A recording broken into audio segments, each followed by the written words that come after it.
আসসালামু আলাইকুম প্রিয় ভাই বোনেরা, আশা করি আপনারা সবাই ভালো আছেন। তো দেখেন পিনাট বাটারগুলা ওই দিন দেখছিলেন পারছিলাম অনেকটাই শক্ত ছিল, আজকে অনেকটাই নরম, খুবই নরম। একটু চাপ দিলেই গলে যাইতেছে। তো আমি একটা খাবো এখন, কি আপনাদেরকে বলবো কিরকম ওগুলা। তো খাইতেছি আমি, বিসমিল্লাহ।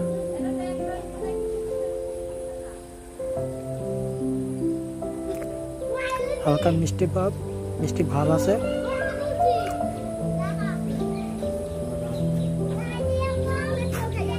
কাঁচা কাঁচা একটা গন্ধ আছে, কাঁচা কাঁচা একটা ভাব। গাইজ, আমি মোহাম্মদ কাইফ। সবাই লাইক কমেন্টস করবেন। খেতে খুবই ভালো লাগবে, হালকা মিষ্টি আছে।